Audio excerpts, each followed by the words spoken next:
warahmatullahi wabarakatuh. Hello everyone, my name is Text-Meydina XI MIA. I'm in 11th grade science 2. I'm gonna tell you how does aurora happen. Now, let's look at the following explanation text. An aurora is a natural light display that shimmers in the sky. Colorful blue, red, yellow, green, and orange lights shift gently and change shape like softly blowing curtains. In the north, the display is called aurora borealis or northern lights. In the south, it is called aurora australis or southern lights. Auroras and the solar wind. The activity that creates auroras begins on the sun.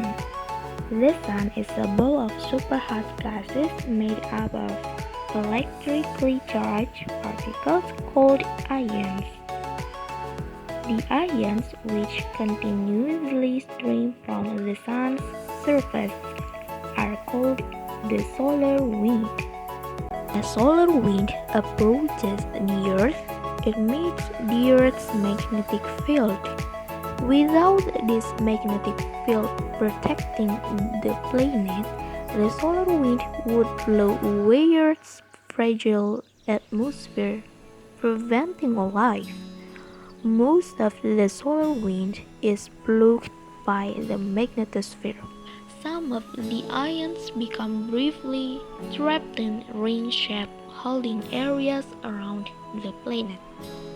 These areas in the region, the atmosphere, called the ionosphere, are centered around the Earth's geomagnetic poles. In the ionosphere, the ions of the solar wind collide with atoms of oxygen and nitrogen from the Earth's atmosphere. The energy released during these collisions causes a colorful glowing hail around the poles and aurora. Most auroras happen about 97 to 1000 kilometers or 60 to 620 miles above the Earth's surface. Coloring an aurora. The colors of the aurora vary depending on altitude and the kind of atoms involved.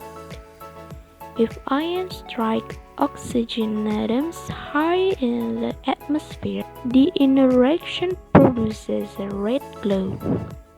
This is an unusual aurora, the most familiar display.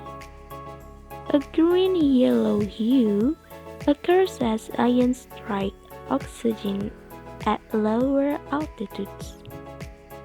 Reddish and bluish light that often appears in the lower fringes of auroras is produced by ions striking atoms of nitrogen. Ions striking hydrogen and helium atoms can produce blue and purple auroras. To find out more about the mysterious light displays, scientists have launched satellites specially designed to study auroras. Until 2005, NASA's image satellite used ultraviolet and radio waves to study auroras and how they are formed.